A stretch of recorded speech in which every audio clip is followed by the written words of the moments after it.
Ladies and gentlemen, take 4. Welcome to a PvZ in the Legacy of the Void beta. So spawning in the top left on this Cactus Jack map. I'm not sure if that's the official name, but that's what we're going to roll with. It's our anti-hero project. And then the top right is our Blue Zerg Mollywop. Now, no matter what type of technical difficulties or just, user difficulties we have in this game, we're going to roll with the cast no matter what happens. I've been pressing the F button by accident so many times, and in the new replay mode that skips you ahead about 30 seconds. There's no way to look cool after that. So so anyway, so as it relates to the Legacy of the Void beta, let's talk about some of the things that that I've been kind of looking at as it relates to how the beta is going. So one of the coolest things about it is that you're immediately going to get 12 workers. That's a big economy change, and as you can tell, it allows things to happen very quickly. We see like a 13 pool happening at about the 25-second mark, if you guys caught that.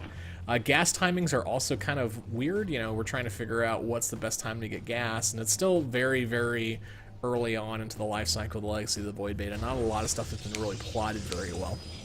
So decided to kind of get a gas when it kind of makes sense, and get the second gas kind of when I really need to ramp up about halfway through when warp gate is being completed. And we can see that we're able to expand pretty quickly now. I really don't know how I feel about the mineral stacks. You know, we'll just have to let time figure that out. But I think it's really cool that you start with a lot of workers, because one of the things that I see a lot, especially in lower level games, is that you guys aren't constantly building probes or building workers. So when you don't build a lot of workers, I mean, you have a couple units, and then when you die, it's like, you're dead. But since the fact that you have 12 workers, that's a pretty decent saturation on a base. I mean, obviously it's not optimal yet, but it's a pretty decent saturation. So just building 3 or 6 drones or SCVs, you can still get a pretty good saturation and still be able to fuel yourself for a little bit. So I think it's going to help with, like, even though the games are pretty much faster in terms of starting and getting excited about certain things, I think it's going to help new players a lot with making sure that they kind of stay, you know, competitive, at least for how longer the games go on. So we can kind of see that at the 2-minute 15-second mark, I decided that I was about to start ramping up to needing a little bit more gas, so I went ahead and got my second one. Now let's go into talking about the game, and then we're going to talk about the Legacy of the Void kind of mid-game and the new units and things like that. So with this new map, you've got a base that's got quite a bit of space in here. You've got a natural that leads down from a ramp, and pretty much most of the ways into different bases have very, very small choke points. Now, there are some wide attack paths, like right here and over here, but a lot of different spaces on the map have very tight chokes to attack in. Now, there's a big Xel'Naga watchtower, and there are collapsible rocks at different points of the map, so that you guys can actually change attack paths and things like that. Now we see a little Overlord being poked over here by a sentry, trying to chase it away. Get out of here. He's only looking. No one knows that.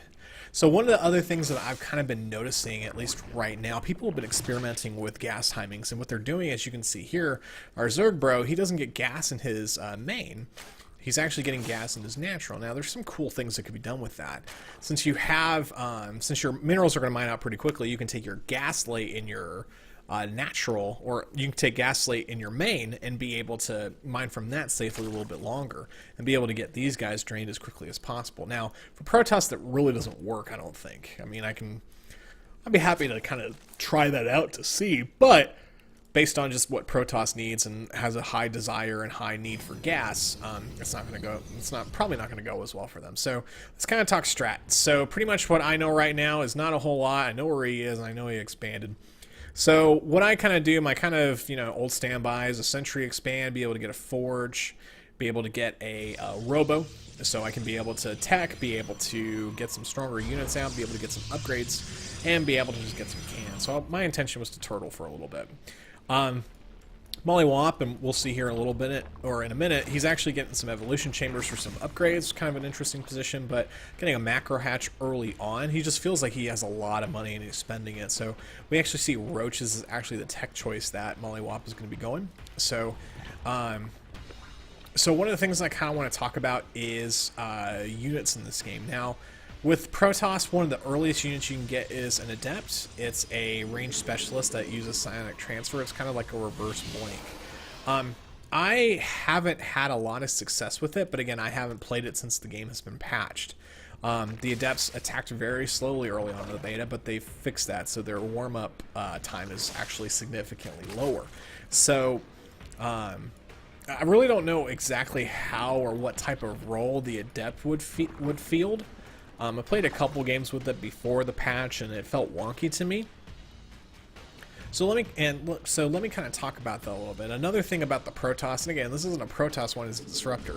I don't need another super gas expensive unit from my Robo. I want something that can be used a little bit differently, and I really haven't had a lot of good success with the Disruptor. The Disruptor is also designed to pretty much be a harass unit. I mean, you can use it in a straight up fight, but it's not going to go super well.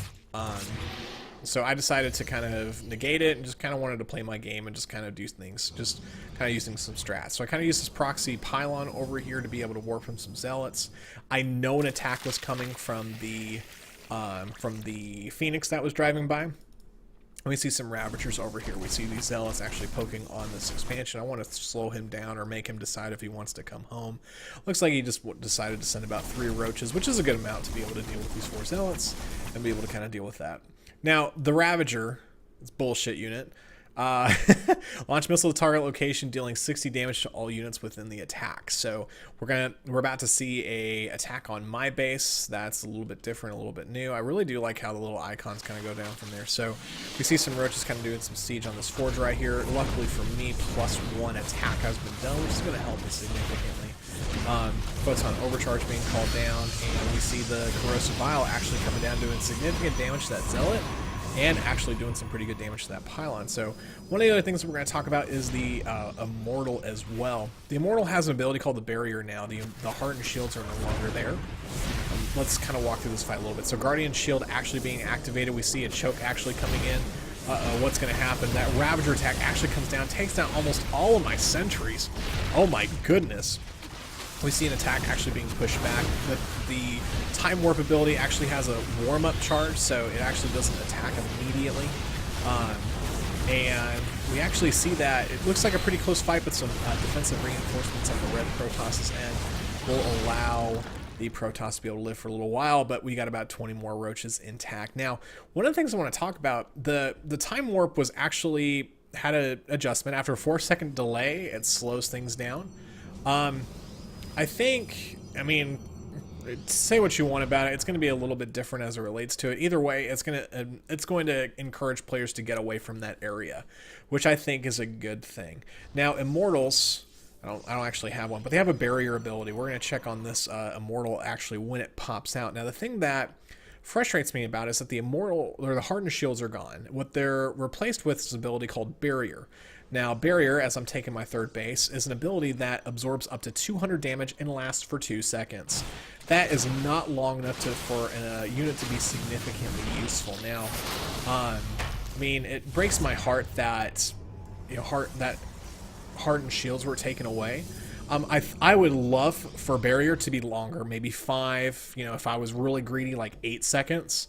With a 43 or 45 second cooldown, pretty much you can use it once a minute, especially even if it lasts like 15 seconds or something else like that. I think 15 seconds might be a little long, but 5 or 8 seconds I think would be pretty sufficient. It allows it to be able to take some shots and be able to actually be beneficial. 2 seconds is just way too short in my humble opinion. I would love to be able to tweak that on my own and kind of see how that goes. So what we're kind of going on, we have a battalion of roaches that are actually applying a lot of good pressure to me. So Ravagers are actually using the corrosive vial, just throwing stuff up. Now you can kind of see where the actual attacks are coming down, so you can dodge them, which is kind of nice. Now these roaches are actually tunneling through here, some really poor force fields, but good enough be able to split up the army so that we're able to actually attack them from range. These Stalkers with their +1 are actually doing some pretty significant damage. This Immortal's actually going up to about 7 kills now. With the corrosive vial, it actually throws down, and that's actually what the barrier looks like. I was trying to quickly activate it, but I didn't activate it in time. That's what you get with latency, I guess. You know, for something to last 2 seconds, you know, I mean, if you're playing on a high latency connection, you know, it's playing to Protoss is almost a bad idea for the most part. You can even do force fields with a little bit of delay. So that's awesome. So what I wanted to do with this attack was, once they were actually pushing into my base, I wanted to be able to use another proxy pylon that I hit about up here to be able to, you know, send a couple zealots in to kind of cause some trouble. So zealots actually did a pretty good amount of material. If we go to the units kill tab, just 2 workers have been killed, but it looks like those zealots did some work early on. So we're actually taking a 3rd base right now. If we look at the army size tab, I'm starting to finally take a lead over it, because, you know, all they're doing is just building roaches, and I'm actually able to securely take my 3rd. Mollywop actually takes his 3rd, but it hasn't been able to saturate or utilize it yet. Now, one of the weird things is that we're 10 minutes into a game, and mineral patches are already pretty scarce. So money goes very, very quickly in this game. So the game is trying to encourage you to expand as often as possible. Ideally, I'd actually be trying to probably take my 4th right now. But again, I'm just a scrub right now, but we're kind of doing that. So we see another battalion of roaches actually walking across the map. We're starting to get Colossus out. We're not quite there yet. We're rebuilding our technology in the main base right now, trying to ramp up our production just a little bit more. And we see some roaches actually coming on down right here. They're sieging down here, and probably will be able to take care of this. So Mollywop actually walks on in, evacuation of the probes. We see barrier actually happening. That 2 seconds really didn't do much, but we see some force fields being able to lock these guys down. These roaches aren't going anywhere, and Mollywop taps out with a GG. So guys, that was a 4th attempt on a Legacy of the Void cast. I do have a couple more games that we can put on here in terms of being able to discuss the Legacy of the Void beta and kind of see hopefully where it goes from here. If you guys like the cast, do all the cool stuff you normally do on YouTube. Otherwise, I'll see you guys next time.